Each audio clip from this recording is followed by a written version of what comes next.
we will see a lot of innovation because this is an empty space. It just began to in his activities.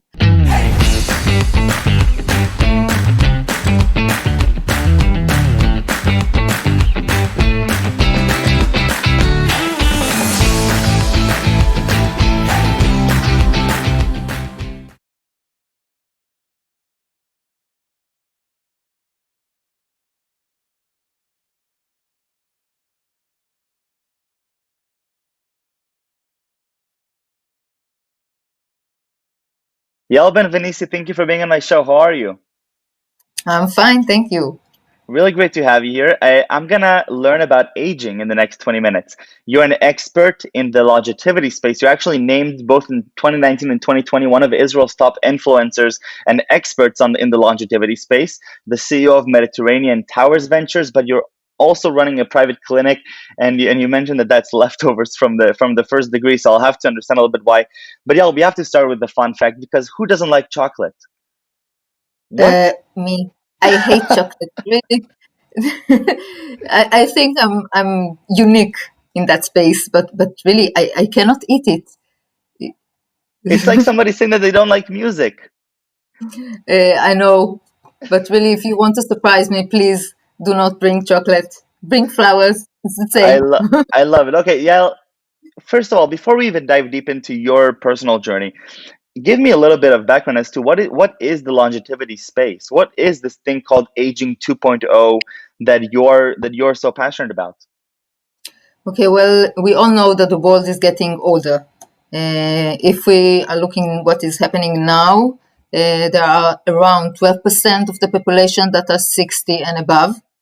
If we are looking at the year 2030, there will be 16% of the population that are 60 and above. And in the year 2050, there will be more than 20%. That means Wow. that every fifth person in the world is going to be older adult. And this changes our whole society. And this opens a huge market and Right. opportunity for innovation. And if we as a society wants to continue and provide services to a growing population, and still we have a limit in our budget, there's no other solution than to develop technologies. So I think this is the only way that we should go. We should really implement the technologies in our services, in our life, in order to have quality of life and not just Right. live longer. So you're saying that in the next dozens of years, we're going to see that 1 in 5 people in the world are going to be elderly. Yet, and that's a fantastic case as to why we need to continue innovating and put at least, I'm imagining, a fifth of our innovative efforts on the elderly population, if not more, because a lot of the times they need more assistance, right, than the younger generation. Yet, if I look at the landscape of startups and of innovations that are happening today, I don't think a fifth of them are dealing with the longevity space. Is that right? That's It feels right, like there's a because shortage. yes, because I think the demographic change had begun just now because the baby boomers, the ones that were born after World War II, they are just now entering what we are called the being older adult. So we just I think in the 3 years we can see the change that is developing, and we can see the big companies are trying to enter the market. We can see Apple Watch Right, that is it's a senior Apple Watch. We can see Amazon, we can see Best Buy. All of them are opening departments for technologies or products for the elderly. right, We will see the change. This period, the COVID-19 period, had done really big things with elderly and how we approach elderly. And this is not only about being vulnerable or someone that is being fraud. It's all about having a good life, opportunities, being active in the society. And what will happen now if I have to stay at home because it's too dangerous outside? How do I continue my life, my activities? And right. technology is the answer. So yeah, give me a little bit of background as to what needs to happen in the longevity space. So in order for us to accommodate for the growing elderly population and to be able to to continue to help improving their lives as well, what spaces within the longevity space do we need to focus on? Is it healthcare? Is it loneliness? Is it communication? What do you think? Well, Aging 2.0, which is organization, it's an international organization based in San Francisco, but it has, I think, almost 150 ambassadors all over the world. Wow. We are the Israeli ambassadors. They defined 8 segments in which we can see technologies for aging well. The first one is engagement and purpose. The second one is financial wellness, mobility and movement, daily living and lifestyle, caregiving or care coordination, brain health, and the end of life. In each segment, we can see a various of technologies like virtual reality, augmented reality, robots, IoT, artificial Right. intelligence, machine learning. The type of technology is not important. It is the space that they are connected with. And if we will invest in those areas, we will see individual well-being and well health. We can see workforce participation because people will be able to work longer. We will Right. see a raise Right. in consumption because people will buy more things, so they will continue and develop the economic of the country. We will see a lot of innovation because this is an empty space. It just began to in these So, by the activities. way, Yael, out of those eight segments that you were talking about, which one are you most attracted to? Because it could make a very strong case as to why you should be passionate about all of them. But what really gets you excited? I think that continue your lifestyle and daily living will make the biggest change in our life. So, can you clarify what that does? That mean that people will not stop living the way that they're living just because they're getting older and they're having more challenges because of their physiology? This is exactly what I'm saying. It doesn't matter if you cannot leave your home, if you have some disability, you will Mm-hmm. continue your favorite lifestyle. You will Right. continue to be active in your community, in your family, do what you like to do. Even if you will stay at your home, that doesn't mean that you will not have a community to be Right. engaged in, or friends or family, or doing Right. whatever you want, learning something new. Right. So, but I'm thinking still, yeah, today, the past 20 years, we've had such a boom in consumer technology and things that are helping us live our lives better. Yet, even my own grandparents who are 85 and they have a phone and everything, there's no technology that is helping us communicate better and is helping adapt between the generation gaps. I'm thinking about my 6-year-old niece and my 85-year-old grandmother. They love talking to each other, and it's getting it. I can just imagine that if they will be disconnected geographically, it'll be nearly impossible to bridge that communication gap. So why even today isn't there any practical solutions for these? Because the market is already here.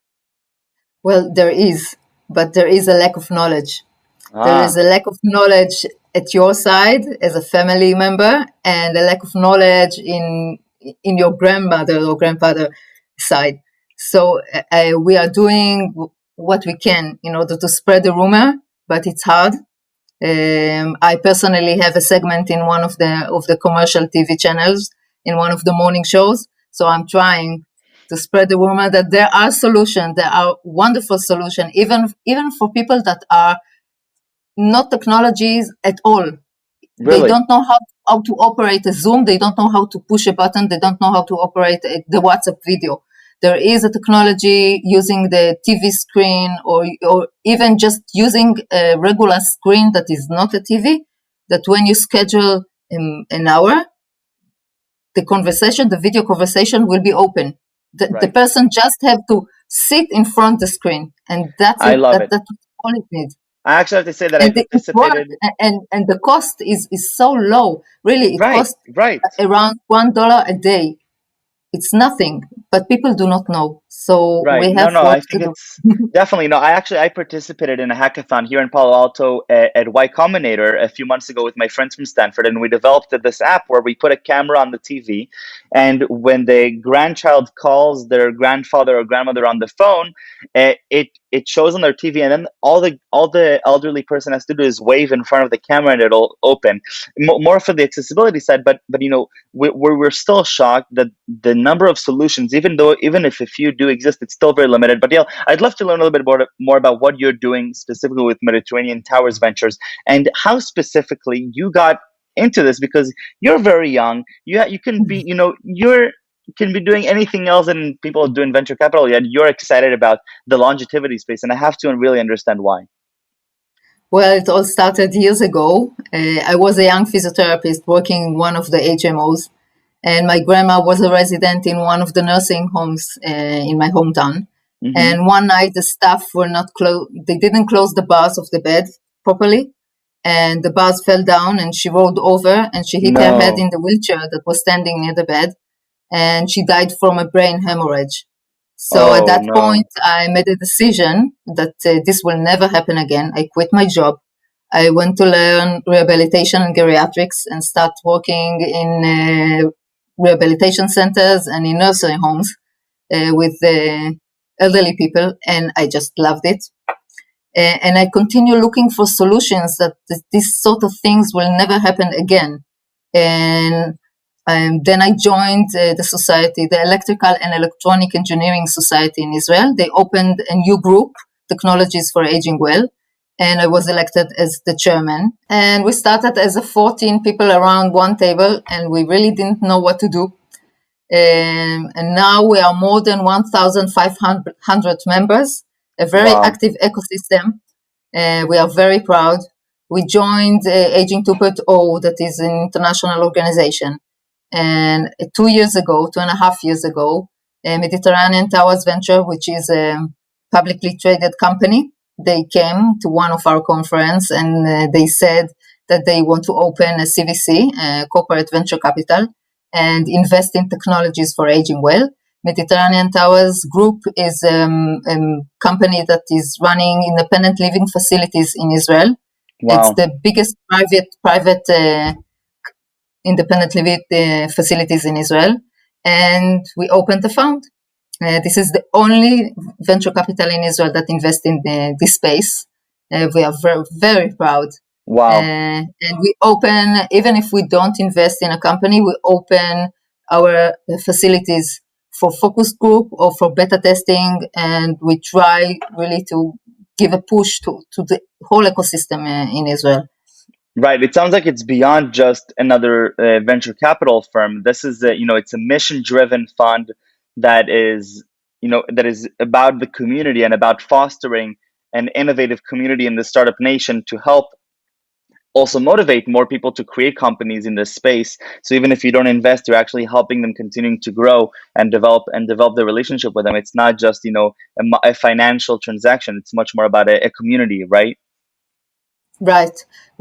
Each year we're doing a competition, and our judges is not just a panelist of experts, it's also our residents. Oh, I They love get it. a chance to vote, and they get a chance to ask the entrepreneurs all the questions, and Wow. they're really doing a great job. It's not easy to stand on the stage and to answer their questions, because they have a very good questions, and we Wow. are very proud that they really are active, and they shape the next generation of products for the elderly generation.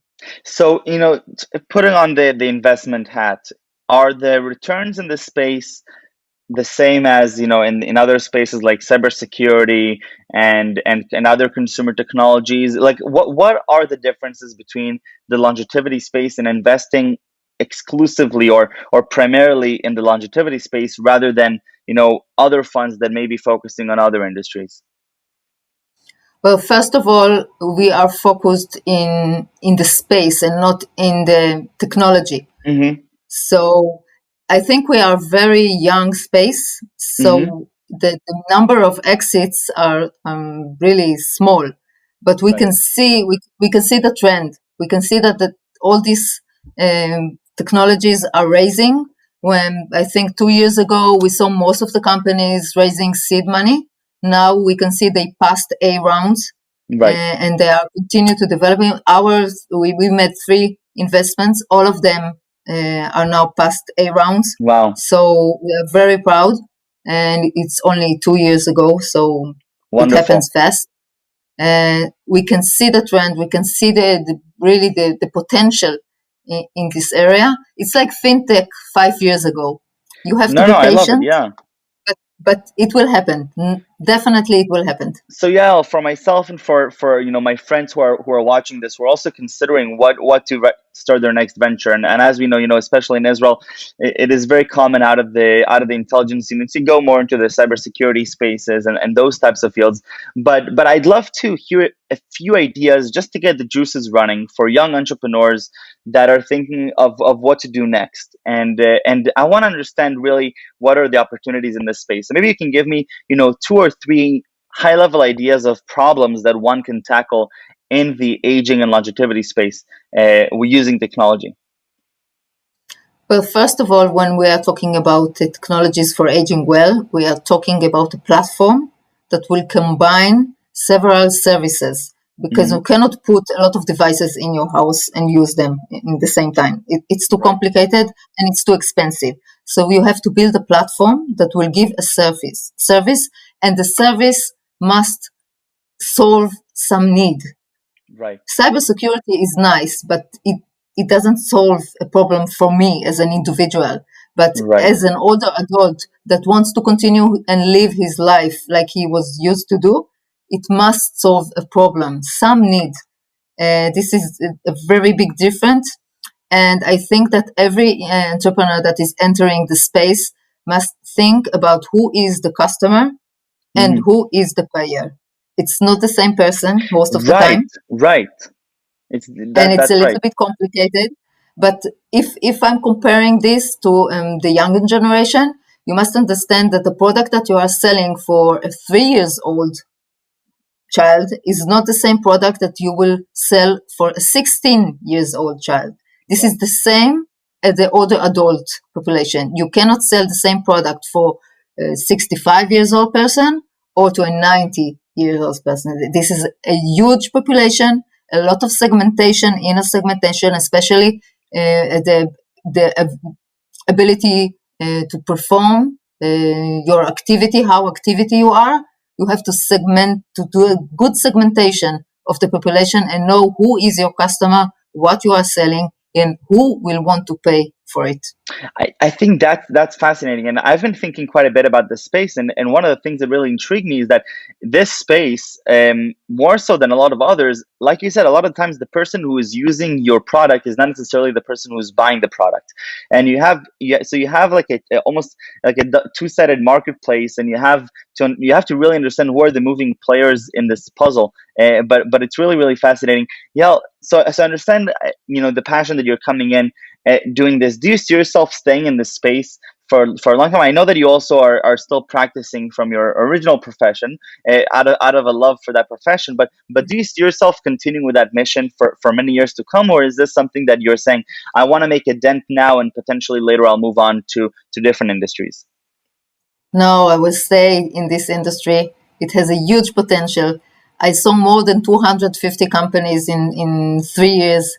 I, I, Wow. I see I see the activity. I have a lot of knowledge today that I didn't have 4 years ago. I want to give it to our entrepreneurs and really to put Israel as the leading country for age tech in the world. I love it. Okay, and on that note, Yael, I need three words that you would use to describe yourself, and I need you to explain a little bit about these words. Well, I'm perfectionist person. I love perfection, really. I have to learn about everything and to understand it until I make a decision. I love a good life, really. I'm having a good life. I love coming to my work. I'm coming every day with a passion. I love I it. see a lot of new things, and I feel that I can contribute to the space. And the last word is blonde is just a color. I'm not a usual blonde. Uh, I love it. so yes, Very, and very it's cool. really fun because when people see me, they know my degree that I have a PhD in geriatrics. And when I come to a conference or to a meeting, they say, "Wow, you?" I said, "Yes, I'm shaping my future. Inspiring. I'm doing it for me. My future will look different." Well, your future, but it sounds like you're also in the process of helping millions, if not billions, of others down the line. So, shaping your future while shaping everybody else's future as well. Yael, thank you very, very much for the inspiration. This was wonderful. I'm personally very passionate about the space that you're in, and that's why it was so. I was so excited when you agreed to do this episode with me, and I hope that I'll definitely take an active part in the space, and I hope that my friends both at Stanford and 8200 will also consider this as a viable path in their entrepreneurship journey. And thank you for all the insights over the past 20 minutes. Thank you. Take care. Bye.